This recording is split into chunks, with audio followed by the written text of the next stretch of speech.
귀한 찬양 감사드립니다. 우리 함께 봉독한 말씀을 가지고 권능의 조건이라는 제목으로 하나님의 은혜를 함께 나누겠습니다. 지난주에 말씀드린 대로 우리 사도행전 1장 8절의 말씀을 가지고 다음 주까지 하나님께서 우리에게 베푸시는 은혜들을 함께 나누려고 합니다.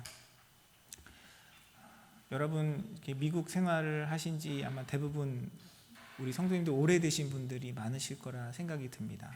거의 한 10년이 아니라 20년, 30년 그 이상 이민 생활 하신 분들도 계시죠.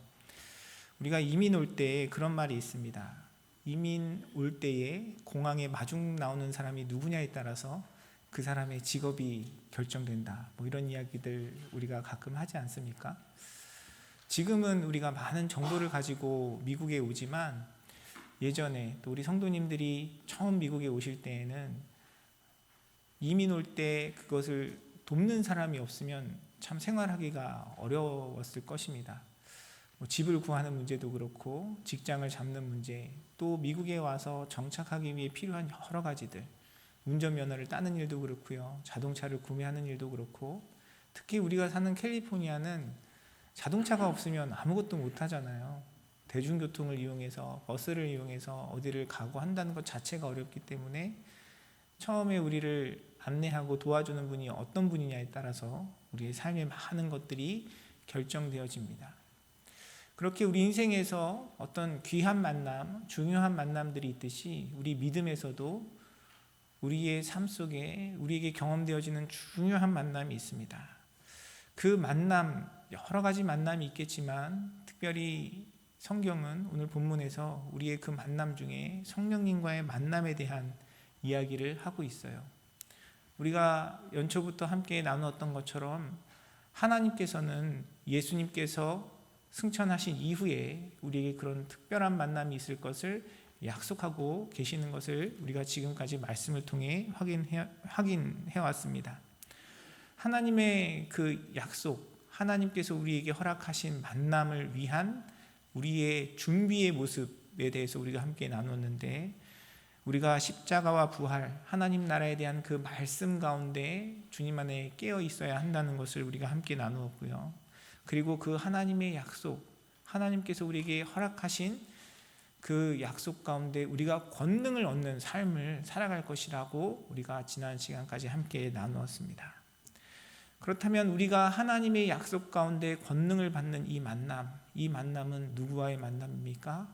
오늘 우리가 말씀을 통해 다시 한번 확인한 것처럼 그것은 우리 삶 속에 역사하시는 성령님과의 만남입니다. 말씀은 우리에게 이야기합니다.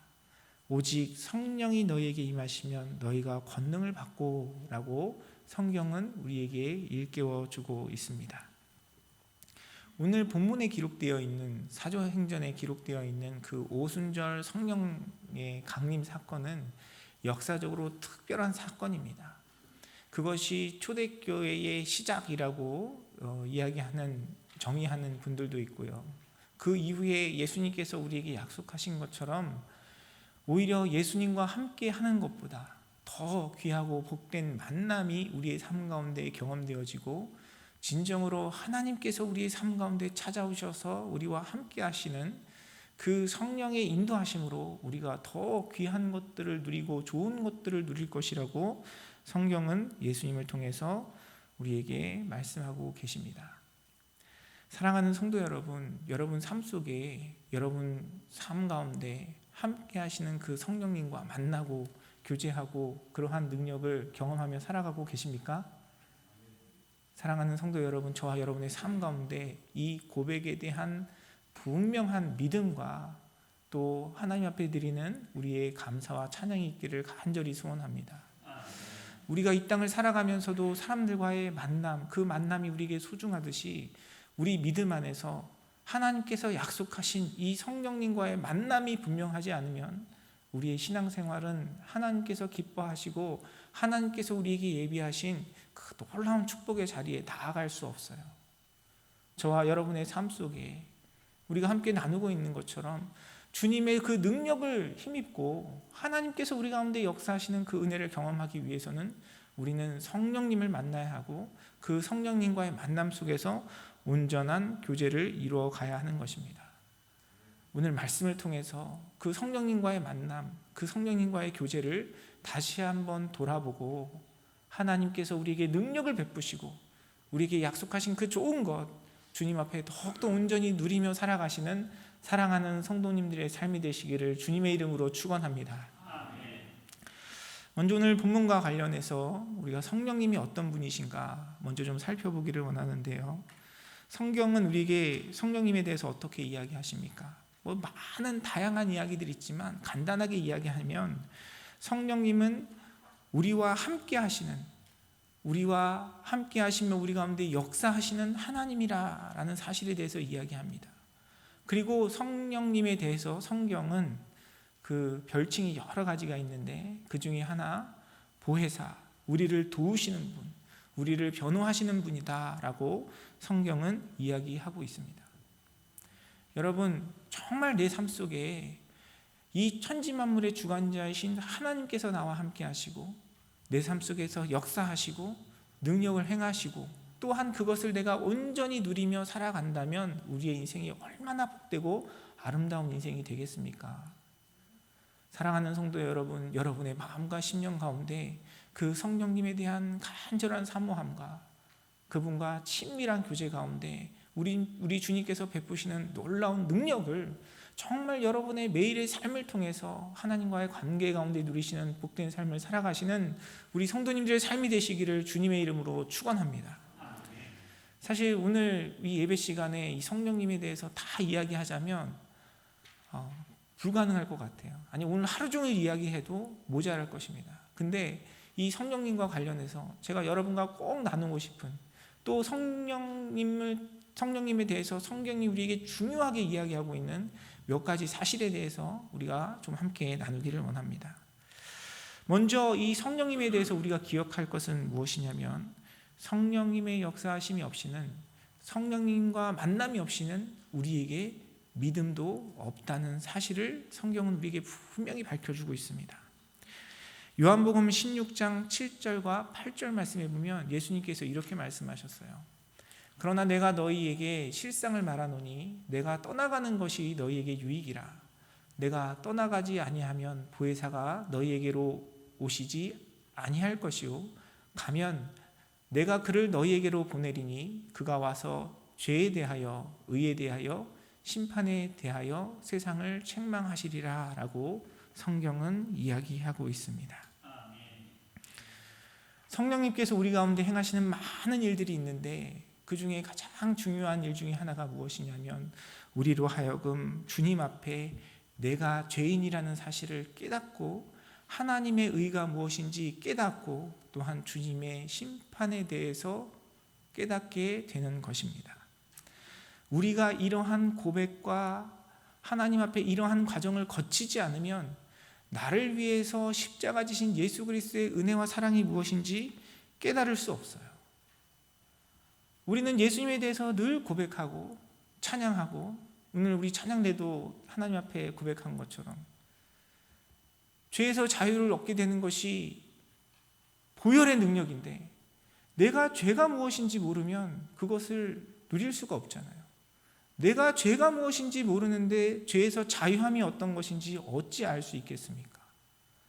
그런데 내가 죄인이라는 사실, 이 세상이 죄악되었다는 사실, 또 하나님의 의가 무엇인지에 대한 그 지식을 아는 것은 단지 우리의 이성적인 판단으로만 일깨워지는 것이 아니라 예수님께서 말씀하신 것처럼 성령님께서 우리 가운데 오셔서 일깨워 주시고 알려주시고 책망하여 주실 때에 그것이 온전히 깨달아지는 것임을 성경은 이야기하고 있습니다. 사랑하는 성도 여러분, 저와 여러분의 삶 가운데 우리의 죄악을 깨닫게 하시고 하나님의 그 의 가운데 우리를 책망하시는 주님과 만나는 그 만남이 있기를 주님의 이름으로 축원합니다. 이러한 과정과 이러한 만남과 이러한 고백이 없으면 우리는 하나님께서 주시는 죄악과 우리의 고통으로부터의 자유함이 무엇인지 온전히 알 수 없어요. 저와 여러분의 삶 속에 이 고백이 온전히 고백되어지기를 간절히 소원합니다. 제 아내가 가끔 이제 저의 사역과 또 주일날 설교에 대해서 이야기해요. 근데 제가 자주 듣는 이야기가 있어요. 아우, 죄에 대한 이야기 좀 그만했으면 좋겠다는 이야기를 자기가 듣는다고 저한테 얘기를 해요. 근데 성경에 보면요, 성경은 끊임없이 우리 죄에 대해서 이야기합니다. 요즘 새벽 예배 때 올해 들어서 우리 특별 새벽 예배 지난 이후에 창세기의 말씀을 한 장씩 보고 있잖아요. 근데 늘 보고 또 잘 아는 말씀이지만 제가 또 창세기의 말씀을 보면서 또 다시 깨달아요. 하나님은 끊임없이 우리의 죄악의 역사에 대해서 이야기하십니다. 그리고 그 죄악 가운데 우리에게 베풀어 주신 하나님의 은혜가 무엇인지를 끊임없이 말씀하고 계세요. 사랑하는 성도 여러분, 정말 저와 여러분의 삶 가운데 이 성령님의 역사하심으로, 성령님의 능력으로 나의 죄인됨이 깨달아지고 그 죄로부터 우리를 자유케 하신 그리스도의 보혈을 온전히 경험하시는 사랑하는 성도님들의 삶이 되시기를 주님의 이름으로 축원합니다. 사실 이런 말씀을 드리면 아마 많은 분들이 이미 나에게 그런 고백이 있는데, 내가 그 주님 만났는데 라고 이야기하시는 분들이 많이 계실 거라 생각이 듭니다. 그런데 우리가 무엇을 아는 것, 무엇을 깨닫는 것도 사실 그 깊이의 정도가 달라요.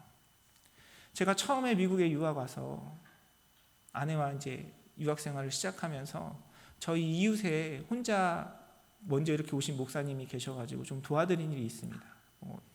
차가 필요할 때마다, 무엇을 물건을 살 때마다 저희가 좀 도와드렸어요. 그랬더니 이 목사님이 나중에 꼭 이 신세를 갚겠다, 그리고 식사 대접을 하고 싶다라고 얘기를 하시더라고요. 그래서 저희를 데리고 맛있는 거 먹으러 가자고 하셔서 이제 길을 따라 나섰습니다. 근데 이분도 처음 유학생으로 미국에 와가지고 뭘 알겠어요. 근데 누구한테 이게 추천을 받으셨나 봐요. GPS를 찍고 그 식당을 찾아갔습니다. 갔는데 없는 거예요. 그 GPS에 찍혀있는 주소대로 식당을 찾아갔는데 없어요. 그래서 한참 길을 헤맸습니다. 길을 헤매다가 간 곳이 어떤 곳이었냐면 무슨 파이를 파는 가게였어요. 근데 제가 약간 실망이 되더라고요. 저 파이 같은 거 별로 좋아하지 않고, 제가 아는 파이는 초코파이, 빅파이, 프렌치파이 이런 거밖에 없는데 무슨 이렇게 길까지 헤매가면서 미국에 와서 파이를 먹겠다고 하는지 겉으로 표현은 못했지만 실망감과 좀 아쉬움이 있었습니다. 그런데 이제 그 식당에 들어가서 다 같이 유학생이니까 처음에 안 되는 영어로 어떻게 주문을 했어요. 이 목사님도 누군가에게 추천을 받으신 것 같았습니다. 주문한 파이가 뭐였냐면 바나나 파이였어요. 여러분, 바나나 파이 먹어보신 적 있으십니까? 저는 그때가 제 인생의 처음이자 마지막이었습니다. 근데 그 순간 제가 그 파이를 먹는데요, 지금까지 내가 알던 파이는 파이가 아니구나 라는 생각이 들었습니다. 정말 아직 그때 먹었던 기억이 있어요. 이렇게 맛있는 음식도 있네 라는 기억이 있습니다. 나중에 이제 그 목사님과 이렇게 또 다시 한국에 돌아가시고 연락도 끊어지고 가끔 그 파이가 생각날 때가 있어요. 그런데 중요한 건 어딘지 모르는 거예요. 어디 디즈니랜드 근처에 어떤 곳이었던 것 같은데 제가 주소도 모르고 가게 이름도 모르고, 근데 가끔 그곳이 생각날 때가 있어요. 우리가 어떤 음식을 먹는 것도요, 그 음식에 대한 이해와 깊이가 달라질 때가 있습니다. 정말 잘하는 곳, 맛집에 가면요, 우리가 경험했던 그동안 먹었던 음식이 그게 정말 음식이 아니었구나, 이게 진짜 진정한 음식이구나 깨달아질 때가 있지 않습니까? 죄에 대한 문제도 마찬가지예요. 우리가 다 하나님 앞에 죄인이라는 고백을 가지고 살아갑니다. 여러분, 그 고백이 있으시니까 이 예배 자리에 나오신 줄 압니다. 그런데 말씀을 보고 그 말씀 가운데, 예배 가운데, 기도 가운데, 찬양 가운데 하나님께서 성령님을 통해서 우리의 마음과 심령 가운데 깨우쳐 주실 때 내가 그 죄인이라는 고백의 깊이와 그 죄인이라는 고백의 양과 질이 완전히 달라지는 것을 우리는 믿음의 삶을 통해 경험하게 돼요. 우리의 그 고백이 깊어지지 아니하고 우리의 그 고백 가운데 성령님의 역사하심과 능력과 성령님께서 우리에게 주시는 지혜가 없으면 우리의 고백은 그냥 피상적인 고백, 능력이 없는 고백, 그냥 내 입술의 고백밖에 되지 않을 때가 많은 것입니다. 사랑하는 성도 여러분, 저와 여러분의 삶 속에 하나님 앞에 주님께서 우리를 책망하시는 그 죄에 대하여, 하나님의 의에 대하여 더욱더 진실된 참된 고백이 있기를 주님의 이름으로 축원합니다. 그래서 바울은 이야기해요. 죄가 더한 곳에 은혜가 더하다라고 이야기합니다. 우리에게 더 많은 죄악을 지으라는 것이 아니라 하나님의 은혜 가운데 우리의 죄인됨의 고백을 통해서 하나님께서 우리에게 베풀어 주신 은혜와 축복이 얼마나 크고 놀라운지를 깨달으라는 것입니다. 그래서 우리의 삶을 돌아보면, 우리 성도님들의 고백을 들어보면요, 내가 병들고 아픈 상황 가운데서도, 내가 인생의 실패 가운데, 내가 인생 가운데 절망하고 낙심해야 할 그런 상황 속에서도 나의 주님 앞에 고백되는 죄인됨의 고백이 변화되고 그 고백이 깊어짐으로 인해서 하나님께 오히려 감사와 찬양과 영광을 올려드리는 우리 성도님들의 고백을 들을 때가 많이 있습니다. 사랑하는 성도 여러분, 성령님과 나와의 관계 속에서 그 만남 가운데 하나님께서 우리에게 베푸시는 많은 축복과 은혜들이 있지만, 무엇보다 저와 여러분의 입술 가운데, 우리의 마음과 심령 가운데 나의 죄인됨이 온전히 고백되어지고 그 고백 가운데 부어주시는 우리 주님의 크고 놀라운 능력을 경험하시는 사랑하는 성도님들의 삶이 되시기를 주님의 이름으로 축원합니다. 나에게 이런 분명한 고백이 있다면 우리가 감사하지 않을 일이 어디 있겠어요? 하나님 앞에 책망받고 하나님의 진노 앞에, 하나님의 거룩하심 앞에, 하나님의 의로움 앞에 나는 찢겨지고 버려져야 할 무익한 종인데 주님께서 나를 불러주시고 주님의 자녀 삼아주셨다는 것 자체가 나에게 기쁨이고 감사이며, 내가 주님 앞에 예배할 수 있다는 것 자체가 축복이 되는 것입니다. 사랑하는 성도 여러분, 저와 여러분의 삶 가운데 우리와 동행하시는 성령님으로 말미암아 날마다 우리에게 고백되어지는 죄인됨의 고백의 깊이가 깊어지고, 그 고백이 깊어지는 만큼 우리 가운데 능력을 베푸신 하나님의 은혜와 사랑에 대한 감사와 찬양의 고백이 풍성하여지는 삶을 살아가시는 사랑하는 성도님들의 삶이 되시기를 주님의 이름으로 축원합니다. 또한 우리가 성령님을 통해서 우리가 성령님과의 관계 가운데 기억해야 할 것은 무엇이냐면, 말씀은 우리에게 성령을 근심하게 하지 말고 성령 충만함을 받으라라고 이야기하고 있다는 것입니다. 에베소서 4장 30절의 말씀에 보면 이렇게 이야기합니다. 하나님의 성령을 근심하게 하지 말라. 그 안에서 너희가 구원의 날까지 인치심을 받았느니라 라고 이야기합니다. 여러분, 우리가 주님 앞에 우리의 믿음을 고백한다면 이미 우리 안에 성령님이 계시고 우리와 함께 하신다라고 우리가 고백할 수 있어요. 왜냐하면 앞서 말씀드린 것처럼 우리가 죄인됨에 대한 깨달음이 성령님의 역사 가운데 있는 것이고, 그 성령님의 역사하심 가운데 성령님을 통하지 않고서는 내가 예수 그리스도를 주로 고백할 수 없다라고 성경이 우리에게 가르치고 있기 때문에 그렇습니다. 그래서 내가 느끼던 느끼지 못하던 내가 정말 예수님을 믿는 진실된 믿음이 있다면 이미 성령님께서 우리 안에 오셔서 역사하시고 함께 하신다는 것을 우리는 알 수 있어요. 그런데 말씀은 우리 안에 성령님이 계시냐 계시지 않냐의 그 논쟁을 떠나서 우리에게 성령을 근심하게 하지 말라라고 권면하고 있습니다. 또한 에베소서 5장 18절의 말씀에 보면은 우리에게 오직 성령으로 충만함을 받으라라고 이야기하고 있어요.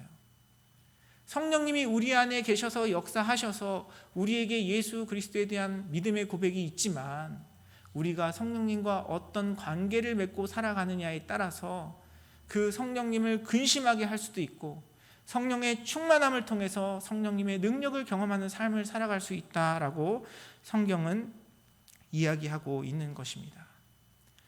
여러분, 우리가 사람과의 만남도 그렇지 않습니까? 정말 좋은 사람, 훌륭한 사람, 나에게 도움이 될 만한 사람, 내가 본받을 수 있는 사람이 있다 해도 내가 그 사람과의 관계에 어떤 신뢰의 마음을 가지고 어떠한 관계를 이루며 살아가느냐에 따라서 그 사람이 나에게 인생에 큰 도움이 될 때도 있고요. 또 그 사람이 가지고 있는 장점을 통해서 그러한 유익을 누리지 못할 때도 있어요. 여러분의 삶 속에도 여러 가지 사람들과의 관계 속에서도 여러분 그런 것들 경험하시잖아요. 우리 성도님들의 모습을 보면 참 감사할 때가 너무 많아요. 우리 성도님들의 마음 가운데 기본적으로 누군가를 도우려고 하고 누군가에게 힘이 되려고 하고 하나님의 사랑과 은혜를 베풀려는 마음으로 살아가시는 그런 모습들을 보면서 하나님께 감사할 때가 많이 있습니다.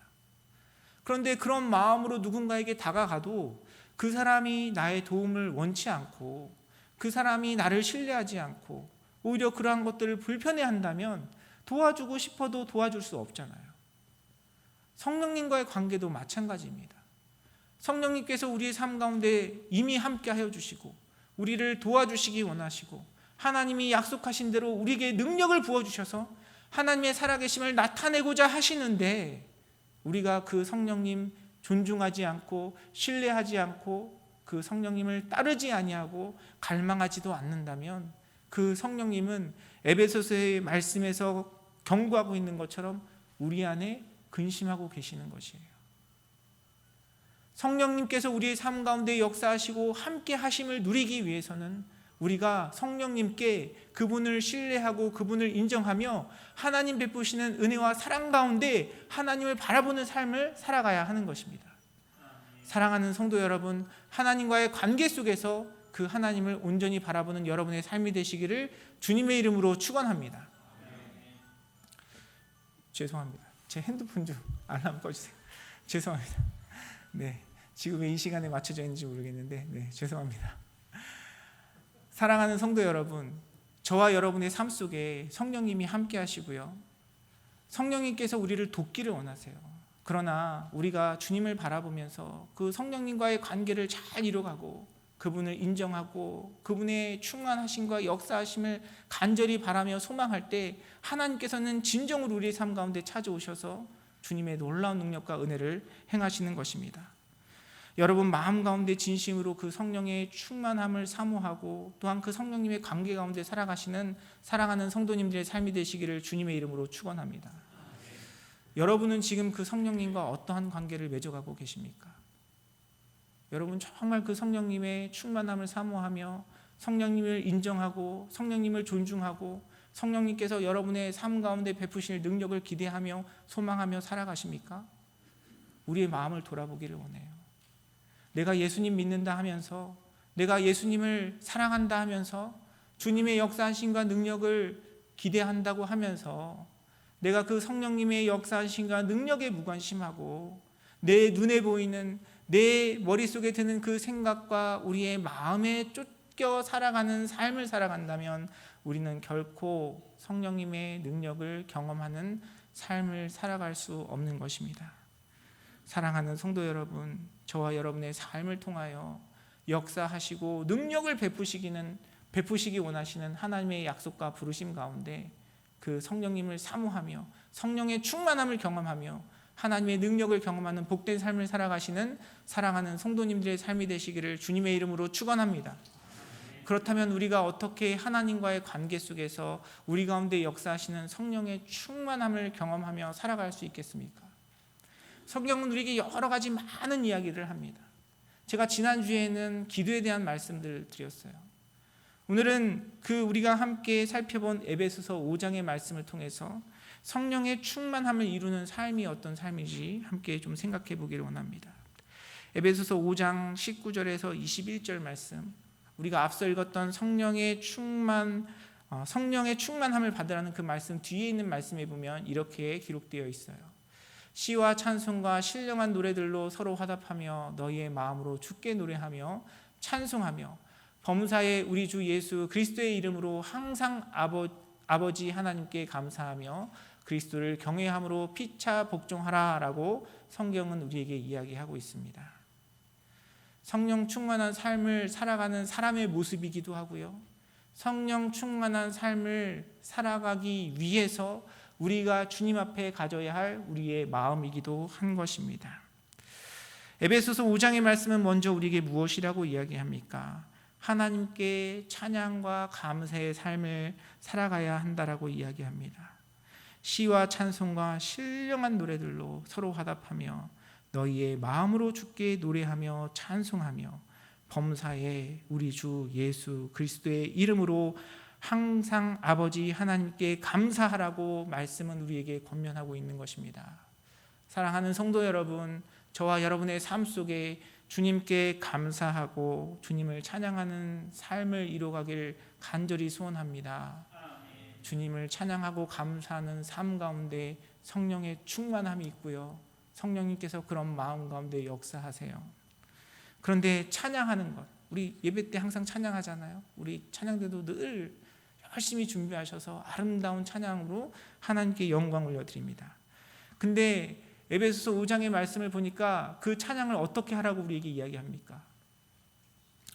마음으로 하래요. 마음으로 주께 노래하고 찬송하라고 이야기합니다. 그러면 어떻게 하는 것이 마음으로 주님께 찬양하는 것이겠습니까? 여러 가지 의미가 있겠지만 우리가 마음으로 주님을 찬양한다는 의미는 크게 두 가지 의미가 있습니다. 하나는 진실함으로 하라는 것이에요. 진실함으로.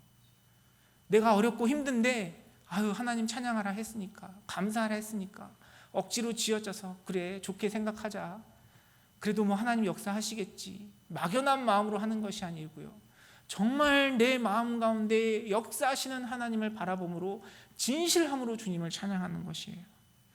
두 번째 의미는 우리의 전심으로 하는 것입니다. 우리의 모든 것을 다 드려 주님을 찬양하고 주님께 감사하는 것이에요. 여러분, 우리가 어떻게 그렇게 주님께 전심으로 감사하고 찬양할 수 있겠습니까? 우리 눈앞에 보이는 우리의 상황과 현실이 아니라 우리의 역사 가운데 일하시는 하나님, 내 삶을 주관하시는 하나님, 우리를 위해 십자가 그 보혈로 우리를 구원하시고 부활하심으로 우리에게 새 생명을 주시는 그 하나님을 바라볼 때 우리는 하나님 앞에 진심으로, 전심으로 마음을 다하며 찬양하며 감사하는 삶을 살아갈 수 있는 것입니다. 사랑하는 성도 여러분, 저와 여러분의 삶 속에 이러한 고백이 있기를 주님의 이름으로 축원합니다. 그리고 또 20절의 말씀은 이렇게 이야기해요. 범사에 우리 주 예수 그리스도의 이름으로 항상 아버지 하나님께 감사하라고 이야기하고 있습니다. 여러분, 범사에 감사하라, 항상 감사하라, 우리 성경을 통해서 항상 듣고 고백하는 말씀이지 않습니까? 그런데 정작 우리의 삶 속에서 항상 범사에 감사하는 삶을 살아가기가 쉽지 않아요. 우리 인생에 끊임없는 고민과 어려움과 아픔들이 있습니다. 그 고민과 아픔과 어려움 속에서 어떻게 범사에 항상 감사할 수 있겠습니까? 우리의 실수 가운데도, 우리의 죄악 가운데도 일하시는 그 하나님, 우리의 넘어짐 속에서도, 우리의 고통 가운데서도 역사하시는 그 하나님을 바라볼 때 우리는 항상 범사에 감사할 수 있는 것이에요. 사랑하는 성도 여러분, 이 은혜가 저와 여러분의 삶 가운데 온전히 경험되어지기를 간절히 소원합니다. 내가 그 하나님 인정하지 않고 내가 그 하나님 바라보지 않는데 어떻게 성령님께서 우리 가운데 충만하게 역사하셔서 우리 삶 속에 능력을 베풀어 주시겠습니까? 비록 어렵고 힘든 일이 있어도, 때로는 나의 실수, 때로는 나의 실패, 때로는 누군가의 죄악 가운데 내 삶이 어려움과 고통을 당할지라도 그 가운데 여전히 일하시는 하나님, 그 가운데서 역사하시고 우리의 실패를 우리의 승리로 변화시키시고 화가 변하여 복이 되게 하시는 그 하나님의 능력과 역사하심을 바랄 때 우리는 감사할 수 있는 것이고요, 그러한 마음으로 하나님께 감사와 찬양을 올려드릴 때 하나님께서는 성령의 충만함으로 저와 여러분의 삶 가운데 역사하시는 것입니다. 사랑하는 성도 여러분, 정말로 여러분의 삶 속에 그 일하시는 하나님 바라보고 그 하나님 고백하며 무슨 일을 만나든지 어떠한 일을 만나든지 항상 범사에 주님을 감사하며 찬양하는 그 고백 가운데 능력을 행하시는 성령님을 경험하시는 사랑하는 성도님들의 삶이 되시기를 주님의 이름으로 축원합니다. 또한 말씀은 우리에게 뭐라고 이야기합니까? 그렇게 하나님께 감사와 찬송을 드리며 에베소서 5장 21절에 보니까 그리스도를 경외함으로 피차 복종하라고 말씀은 우리에게 권면하고 있습니다. 그리스도를 경외함으로 피차 복종하래요. 에베소서 5장 뒷부분 그리고 6장의 내용에 보면은 하나님께서 이 피차 복종함에 대해서 구체적으로 예를 듭니다. 부부관계 가운데, 또 상정과 또 종의 관계 속에서 우리 인간관계 가운데 서로 복종하는 삶에 대해서 하나님께서는 말씀하고 계세요. 부모와 자녀와의 관계 속에서 어떻게 서로 피차 복종해야 할지에 대해서 구체적으로 이야기하고 계십니다. 우리는 하나님과 나와의 관계를 생각할 때 그것이 하나님과 나와의 관계만을 생각할 때가 많이 있어요.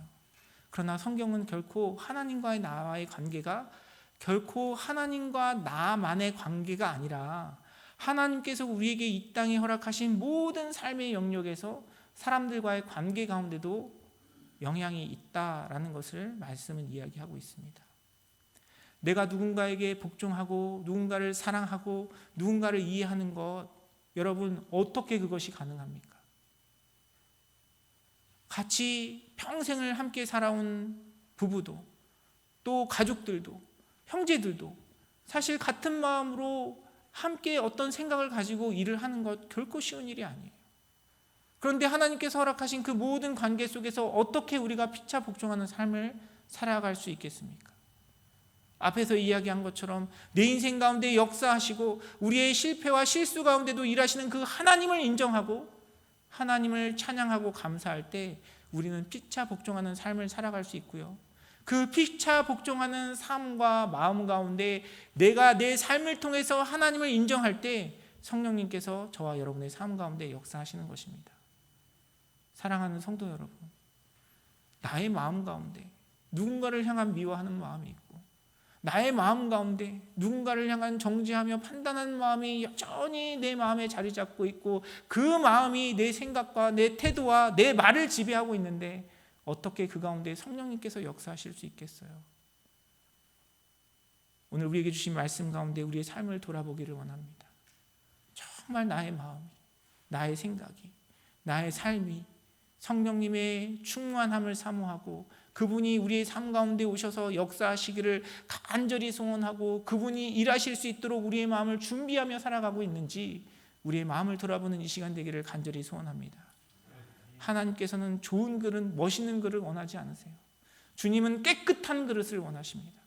나의 능력과 나의 섬김과 나의 열정과 나의 노력으로 이뤄가는 삶이 아니라 주님, 저는 아무것도 아닙니다. 주님 오셔서 만져주시고 고쳐주시고 사용하여 주시옵소서. 성령의 충만함으로 나에게 임하여 주셔서 하나님의 능력을 나타내 주시옵소서. 겸손한 마음으로 주님 앞에 살아가는 자들의 삶 가운데 주님께서 역사하시고요. 그 가운데 주님의 능력이 임하시는 것이에요.